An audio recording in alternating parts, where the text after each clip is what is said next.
Hey guys, welcome back to my YouTube channel. আজকে আমি তোমাদের সাথে শেয়ার করব গির অভয়ারণ্যে ভ্রমণের মুহূর্তগুলো। তো আমাদের স্লট বুকিং হয়েছিল 3:30 থেকে 6টা অবধি। তো আমরা বেরিয়ে পড়েছি দুপুর রোদের মধ্যে, প্রচণ্ড কষ্ট হচ্ছিল। তো যাই হোক, আমরা এই জিপটা পেয়ে গেছি আর গাড়িটা প্রচণ্ড সুন্দর ছিল, খুব ইউনিক। আর এরকম গাড়িতে প্রথমবার চড়ার অভিজ্ঞতা আমার। সো আমি ভালো করে ভিডিও বানিয়ে নিচ্ছিলাম। And this is my sweetest papa. আর এই হচ্ছে আমাদের গাড়িটা। তো চলো এবার আমাদের সাফারি শুরু করা যাক। তো অলরেডি আমরা সাফারি শুরু করে দিয়েছি। আর এখন আমরা ওই শুকনো পাতার যে বনগুলো হয় তার মধ্যে দিয়ে যাচ্ছি। আমার কিন্তু ব্লগ বানানোর কোনো প্ল্যান ছিল না, যা যা ছোটোখাটো ভিডিও রয়েছে সেগুলো নিয়েই তোমাদের সাথে আজকের এই ব্লগটা শেয়ার করছি। গিরে এসছি, তো আমরা প্রথম থেকে ডিসাইড করে রেখেছিলাম যে যদি ভাগ্য ভালো থাকে সিংহ তো দেখবই, তবে আরও অনেক অ্যানিমেলস ছিল। তো সেগুলো দিয়ে ফার্স্টে শুরু হলো আমাদের হনুমান দেখে। বাট এগুলো হনুমান না বানর আমি ঠিক জানি না, কাইন্ড অফ সেই একই গোত্রের। তো চলো এখন আবার আমরা যাই, এবং পরবর্তীতে আমরা অনেক অনেক হরিণ দেখতে পেয়েছি। কোনো হরিণের শিং ছিল, কোনো হরিণের শিং ছিল না, ছোট বড় মাঝারি বাচ্চা অনেক রকমের হরিণ দেখেছি। তারপরে দেখতে পেলাম নীল গাই, এটা কিন্তু আমার লাইফে ফার্স্ট দেখলাম। আর this was my look for the safari. তারপর আবারও একটা সুন্দর মাথায় শিংওয়ালা হরিণ দেখলাম। তারপর আমরা এমন একটা লেকের সামনে এসে দাঁড়িয়ে পড়লাম, যে লেকটা একদম ভারতবর্ষের নিচের দিকের ম্যাপের মতো। মানে ওখানে সাউথ ইন্ডিয়া, বাংলাদেশ, এই পুরো জায়গাটাই কিন্তু আমরা দেখতে পাচ্ছি। এটা প্রকৃতির একটা সৃষ্টি বলা যেতে পারে। ওটা ওইভাবেই ভারতের ম্যাপের মতো করেই তৈরি হয়ে গেছে।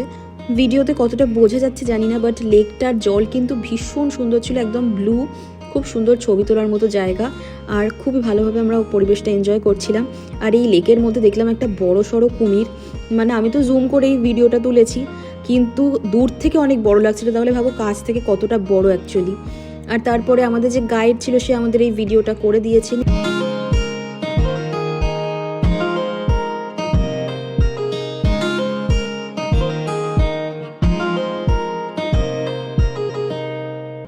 তো এবার আমরা গাড়ি থেকে নেমে পড়েছি লেকটার পাশে, আর একটু ফটোশ্যুট করে নিচ্ছি গাড়িটাকে নিয়ে, লেকটাকে নিয়ে, প্রকৃতিটাকে নিয়ে। খুব সুন্দর মুহূর্ত ছিল। এই প্রথমবার জীবনে আমি সাফারি করলাম, ভীষণ ভালো লাগলো। এখনো অবধি সিংহর দেখা পেলাম না, মনটা ছটফট করছিল, বাট ময়ূর দেখতে পেয়েছি। আর বলে না ময়ূর কণ্ঠী রং, সত্যি দেখো ময়ূরের স্কিনের রংটা কি সুন্দর নীল। আর আমরা এখনও আশায় রয়েছে যে সিংহ ঠিক দেখা হবে। তো চলো দেখা যাক ফাইনালি সিংহ দেখা যায় কিনা।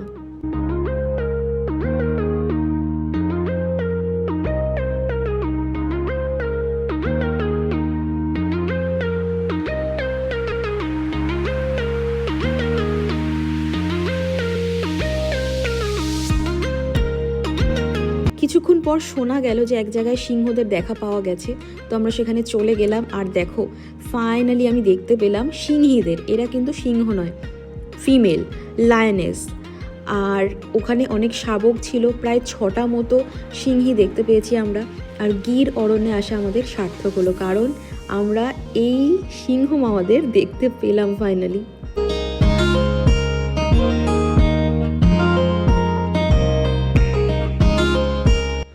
আমার মনটা খুব খারাপ লাগছিল, কারণ ওরা পেছন ঘুরে বসেছিল, তো ওদের ডিরেক্ট ফেসটা আমি ভিডিওতে নিতে পারলাম না।